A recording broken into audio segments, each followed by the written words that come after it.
The more I sit back and look at YouTube from a holistic perspective, the more I start to realize how rapidly it's changing.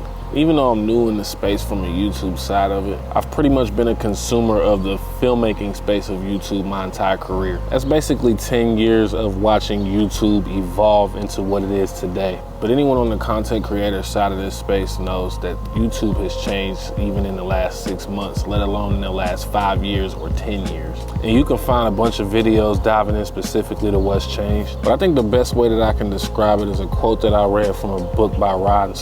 And to kind of paraphrase that quote was the concept of you have to put this bucket on your head right now. And it sounded weird too when I first read it, but the way that he explains it is that people come into your life with a bucket, right? And that bucket is usually filled with their philosophy, ways of thinking, the way they think the world should be. And everything that they're telling you or say to you is basically trying to sell you into putting your head in that bucket. And when you look at the bucket, you have no way of knowing if you place your head in it, whether it's beneficial to you or whether that person is only convincing you to justify their ego investment of placing their head in that bucket. And when I read that quote, I had to stop for a minute and I was like, fuck.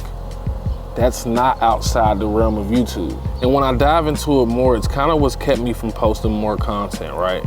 I mean, don't get me wrong, a real big portion of what's kept me from posting content is a lot of stuff outside of YouTube, like life situations that really just have taken a toll on me lately. And I've really been working towards trying to get you guys more content. But the main thing that I see on YouTube that's bothering me is just a whole lot of hypocrisy, especially from the YouTube filmmaking side. See, one of the things that I see is a lot of big name YouTubers going on the podcast talking about how the space is oversaturated and there's too many people. But these are the same people that you'll see 2 or 3 or 6 months later making a video on how someone should start their YouTube filmmaking journey or their content creation journey. And listen, I understand the concept of YouTube and maximizing certain talking points and search engine optimization and click-through rate and things of that nature. But when I see a plethora of YouTubers get on these cameras and say that they're quitting the YouTube space, and then 3 to 6 months later they're back posting again like nobody fucking remembered that shit, and then almost all of them are trying to sell a fucking product down your throat. You're probably getting a plethora of YouTubers ads coming down your feed selling you a course on where they can teach you how to make 10K a month shooting videos. And dude, it's even gotten so diabolical where people are actually selling courses on how to create these fucking courses.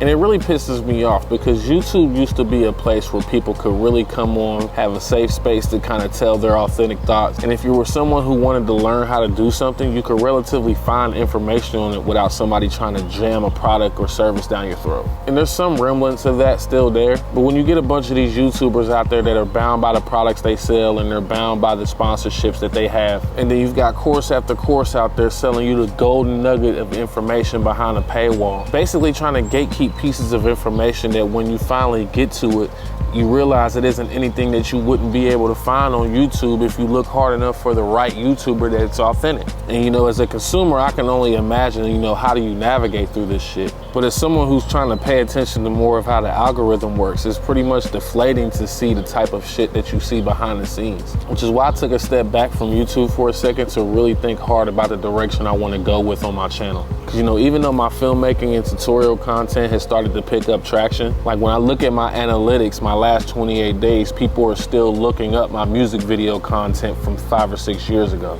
And I guess YouTube hasn't really caught on yet to the fact that I'm trying to switch my content. And with all of that stuff going on, man, it really has me wondering what direction YouTube is headed in and what the future holds for content creators. Whether I should consider moving over to a rising platform like Rumble, which isn't holding creators to the same strictness that YouTube does. It's just the problem with that right now is YouTube has too much of a stranglehold on the market to really kind of break that open right now. But I think the direction that I'm sort of going to go from here on out is not necessarily chasing to try to give you guys the next camera review or the next piece of gear that a piece of company wants to send me. It doesn't mean you won't see that content, but I think I want to focus more on my process of filmmaking, how I go about shooting certain things, and sort of the technical aspects of what I'm thinking about when I go on set. Now, if you're a follower of my channel, some of the recent videos I've uploaded is some spec work that I've done, some for EMS EMS, a couple of restaurants and a coffee shop. But what I really want to do with this channel is sort of get into the behind the scenes of that spec work. And honestly, I'd rather that be the information that I try to delineate to a young filmmaker, not necessarily just trying to beat their head in with the next camera that's out that's got the next greatest autofocus and color science. But honestly, man, it's hard to tell. This could just be an old guy ranting. I mean, I'm 34 years old at this point, and it's not to say that 34 is old by any means, but my brain and my thought process has matured a lot since I was 24. Some of the things that I would have thought were cool as a filmmaker 10 years ago, I really don't think are as cool now. And there's some things about YouTube and filmmaking 10 years ago that I miss. And it could just be me being the old guy screaming, "Get off my lawn," which is probably what all of the film school guys were thinking when a lot of us YouTube university guys came out of the woodwork saying, hey, we were filmmakers, which sparked a whole debate on YouTube and even caused me to make a video on whether you should go to film school or not. I had to give a last thoughts on this, man. Just kind of be leery of who you allow your brain to. And before you just go buying what somebody's trying to sell you or placing your head in someone's bucket, be 110% sure that what the person is selling you and the bucket that they're trying to make you place your head in is going to be something that can benefit you in the long run. And with that being said, I appreciate you guys that made it this far. I kind of hate to do rants like this, but this is kind of where my head's been at. But if you found anything in this video helpful, give it a like, hit the subscribe button. It does help me put out more content for you guys like this. It's been another one from your boy DaVinci HD, reminding you the only reason that piece of art that you want isn't out is because you haven't pressed record. See you guys on set.